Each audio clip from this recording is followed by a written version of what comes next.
Salut à tous, aujourd'hui on parle de l'arc de One Piece qui est considéré par beaucoup de fans comme le pire arc, au même rang que l'arc d'Heavy Backfight. On va analyser ensemble le dernier arc de One Piece avant le Nouveau Monde, l'arc Fishman Island, aka l'île des hommes poissons, aka Gyojinto pour les puristes. Et à la fin, on verra si toutes ces critiques sont justifiées ou non. C'est parti, on perd pas de temps. Je vais pas vous faire un résumé de l'arc, je pars du principe que vous l'ayez tous lu. Du coup, les choses que la plupart des gens reprochent à l'arc sont l'antagoniste et le manque d'enjeu. Oddie Jones, on lui reproche d'être trop faible, il s'est fait découper par Zoro dans son milieu naturel. Pire, en étant sous stéroïde qui augmentait sa force de manière exponentielle, il s'est fait battre par un utilisateur de fruits du démon sous l'eau, alors que c'est un putain d'homme poisson. Dans la vraie vie, c'est comme si t'arrivais à battre un aigle dopé à main nue en parachute. On lui reproche aussi d'être un Arlong de Wish, c'est-à-dire un homme poisson qui cherche à se venger des humains parce que les humains sont méchants. Un Arlong mais en moins charismatique et en moins dangereux. Ici, je peux pas nier le fait qu'effectivement, il est très faible et ses motivations ont déjà été exploitées par le passé. Mais on verra plus tard dans la vidéo pourquoi c'est pas forcément un défaut, au contraire. Deuxième chose reprochée à l'arc, c'est Sanji qui saigne du nez. Alors là, désolé les fans de Sanji, mais sur ce point, je peux pas vous défendre. Cette critique est totalement légitime. Le seul intérêt que ça a eu dans l'arc, c'est la scène où Sanji manquait de sang et que personne n'osait donner son sang parce que la loi l'interdisait. Sinon, c'est vraiment très chiant. Au début, c'était marrant, le mec pendant 2 ans, il avait pas vu de vraie femme et maintenant il est au paradis, j'avoue. J'ai rigolé quand j'ai vu quand il s'est changé en pierre en voyant Boa Hancock. Mais 2 fois, 3 fois, 5 fois, 10 fois, à un moment, on avait juste envie que le personnage disparaisse de l'arc. Troisième critique, c'est la lenteur de l'arc. Alors je pense que ça concerne plus l'anime que le manga, parce qu'au moment où je tourne la vidéo, je viens de finir l'arc en manga, et j'ai pas vraiment senti de longueur. Et je pense que comme cette lenteur en animé a accentué sur certains moments chiants, comme Sanji qui saigne du nez, les gens ont encore plus détesté. Du coup, si cette critique concerne uniquement l'animé, alors je réponds en disant que l'animé a aussi sublimé certaines scènes du manga. Je pense notamment au Red Hawk avec un beau parallèle avec Ace qui n'est pas présent dans le manga. La scène de la transfusion de sang de Jinbei à Luffy, avec l'opening 15 en OST au piano, c'était juste magnifique. Je pense aussi à la scène avec Fisher Tiger et Koala, qui est un caviar en animé. Avec l'OST, les larmes de Koala et le seum d'Arlong, je vous promets aller la revoir. Le personnage ne connaît que depuis un épisode, pourtant cette scène nous donne déjà envie de pleurer pour elle. Bref, concernant la lenteur, faut pas rejeter la faute sur le manga, mais sur la Toei qui adapte un chapitre par épisode. Maintenant, je vais essayer de vous convaincre que l'arc est loin d'être le pire en vous parlant des points positifs. Tout d'abord, la thématique principale de l'arc est le racisme. On nous parle de sa transmission de génération en génération, des préjugés et du cycle de la haine entre humains et hommes-poissons.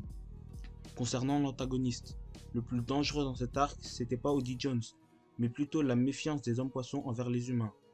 Oddie n'a pas été créé pour tenir tête à Luffy, c'est plus le symbole de la haine à l'antipode de la reine Otohime. Quand les Mugiwara arrivent sur l'île, Shirley, la voyante de l'île, annonce que Luffy va détruire l'île des hommes poissons, et avec la disparition mystérieuse des sirènes, la population va se mettre à paniquer et à rejeter la faute sur eux uniquement parce qu'ils sont humains. Jinbei et les Mugiwara n'ont pas eu besoin d'un plan pour battre Oddie, car même Jinbei pouvait le battre lui-même assez facilement. Leur plan consistait à faire en sorte que Luffy, un humain, sauve la population désespérée, car prise en otage par un homme poisson, afin de faire taire les préjugés. Mais Luffy ne veut pas être un héros. Comme il le dit, imaginez qu'on soit devant un tas de viande. Les pirates feraient un festin avec, tandis qu'un héros serait forcé de la partager avec les autres. Moi je veux tout manger. Ici son objectif était juste de protéger la famille de son ami Shirahoshi. C'est pour ça que quand on lui a demandé s'il est un allié ou un ennemi, il a répondu « c'est à vous d'en décider ». Cette simple phrase est très lourde de sens. Elle illustre parfaitement le message principal de l'arc, qui est de se faire son propre avis en regardant les choses de ses propres yeux et non de se baser sur des préjugés. Ici, Luffy invite les hommes poissons à apprendre à le connaître lui et son équipage avant de leur coller une étiquette sur le front. Ce message est illustré à plusieurs reprises, notamment au moment où Nami pense que Jinbei partage l'idéologie de Arlong car il est son ancien Nakama. Les habitants de l'île étaient influencés par la prédiction de Shirley, ce qui les a poussés à développer une méfiance envers eux alors qu'ils ne connaissaient absolument rien de Monkey D. Luffy. Raison pour laquelle, à la fin de l'arc, Charlie décide de se débarrasser de sa boule de cristal et d'abandonner la voyance. La vraie victoire de Luffy et Jinbei dans cet arc n'est pas celle contre Oddie Jones, mais celle contre le racisme et les préjugés transmis de génération en génération sur l'île. Parlons à présent de l'un des meilleurs flashbacks de l'œuvre. Je parle bien évidemment de celui de Otohime et Fisher Tiger. Il oppose deux visions du combat contre le racisme, le pacifisme avec Otohime qui décide de subir le présent afin d'offrir aux générations futures un avenir où humains et hommes-poissons pourraient coexister à la surface, éclairés par le soleil, et Fisher Tiger qui refusait de lutter pacifiquement contre un ennemi qui n'envisageait pas la paix. Il a marqué l'histoire en ayant grimpé Red Line solo, brûlé Marie-Joise et libéré ses esclaves. En acceptant de ramener Koala, une humaine qui s'est échappée de Marie-Joise grâce à lui, il a prouvé qu'il était ni tout noir comme Odi, ni tout blanc comme Otohime. Il déteste les humains car par le passé, il a été réduit à l'esclavage par ces derniers, mais il dissimule sa haine car il croit en un avenir où les enfants de la génération de Koala pourront s'émanciper de cette haine. Après s'être pris un guet-apens par la marine à cause des habitants de l'île de Koala, il sera gravement blessé. Malgré ça, il refusera catégoriquement de recevoir du sang d'humain. Non pas car c'est interdit, mais car il préfère mourir plutôt que de survivre grâce au peuple qu'il déteste. Son écriture est juste incroyable, et pour moi, il est clairement dans le haut du panier des meilleurs personnages de One Piece. Suite à ça, on a eu du développement du côté de Arlong, qui a choisi le chemin de la haine, et Jinbei qui a décidé de devenir Shichibukai pour représenter sa race au sein du gouvernement mondial. Mais ce qui nous intéresse, c'est Otohime qui malgré tout continuera à défendre l'idée comme quoi une seule partie des humains, comme les nobles, haïssent les hommes-poissons.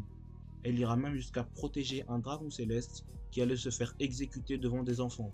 Après avoir conclu un marché avec les humains à la surface, et après avoir fait progresser les mentalités de l'île, elle s'est fait tuer par Odi qui était contre ses idéaux. Sa dernière volonté était que peu importe qui est l'assassin, il ne devrait pas chercher à se venger de lui pour ne pas alimenter ce cycle de la haine. Odi refuse d'admettre l'idée que les humains puissent être bons parce que ça remettrait en cause la validité d'une lutte sacrée à ses yeux.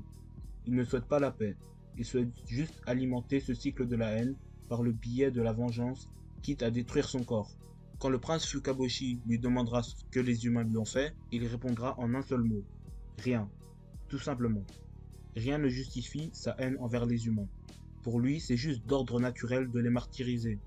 Et je trouve que c'est ça qui le démarque de la plupart des antagonistes. Il n'a pas un flashback triste pour justifier ses actions. Il a juste été conditionné à haïr les humains depuis qu'il est petit. Il est le résultat de ce que voulait éviter la reine Otohime à tout prix. C'est-à-dire, il a grandi dans la haine dans le district des hommes-poissons. Le prince Fukaboshi était au courant de cette propagande de haine dans le district des hommes-poissons, mais il n'a rien fait car au fond de lui, comme Fisher Tiger, il avait gardé une haine envers les humains et du coup il n'a pas respecté la dernière volonté de Otohime, contrairement à Shirahoshi qui connaissait l'identité du vrai meurtrier de sa mère. Désormais, Fukaboshi veut repartir de zéro. Il veut faire table rase, mais ce n'est pas la voie que Odi a choisie. Il a vu en Arlong le seul des siens à protéger la pureté des hommes-poissons, et c'est pour ça qu'il s'est auto-proclamé héritier de la volonté d'Arlong. Et si Oki était plus nuancé sur le sujet, c'est parce qu'il a rencontré Rayleigh, un humain qu'il ne l'a pas dévisagé en le voyant. Odi est juste une coquille vide, un extrémiste qui a tort et qui en est parfaitement conscient. Son idéologie est à l'extrême opposé de celle de la reine Otohime, et c'est pour ça qu'il l'a tué en faisant croire à tout le monde que c'était un humain qui était le responsable. Sa haine ne se base que sur des choses qu'il n'a pas vécues. Beaucoup disent que c'est justement ça le gros défaut de cet antagoniste, moi je trouve que c'est ça qui fait sa force. Arlong déteste les humains car il a subi des injustices par ce dernier et a créé Arlong Park en référence à Shabondi Park, le lieu de vente des enchères de Shabondi, tandis que Odi est la personnification de la transmission de cette haine. À la fin de l'arc, Jinbei brise un tabou en donnant son sang à Luffy dans cette scène qui fait un joli parallèle à celle où Fisher Tiger refuse le sang d'humain. Jinbei est l'héritier de la volonté de Fisher Tiger, capitaine de l'équipage des Pirates du Soleil. Le soleil représente le retour des hommes-poissons à la surface éclairée par le soleil et une nouvelle ère de paix et de tolérance. En donnant son sang à Luffy, on peut désormais dire que l'héritage de Fisher Tiger coule dans les veines de celui qui a mangé le fruit du dieu soleil, du guerrier libérateur de peuple, dans ce magnifique discours qui signe la victoire contre le racisme. Qu'on blesse ou qu'on soit blessé, c'est le même sang qui coule, rouge. Ce tube, malgré sa fragilité, forme un lien solide qui s'affranchit de l'incompréhension mutuelle et des luttes qui font couler en vain le sang. Ce lien efface les difficultés plus sûrement que toutes les belles illusions de ce lien. Ce lien forme la route la plus sûre vers le soleil.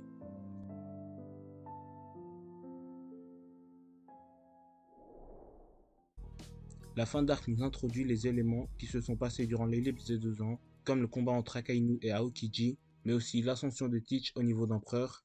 On nous introduit aussi l'arc Whole Cake Island, avec Big Mom qui va avoir une embrouille Oden Denmushi avec Luffy.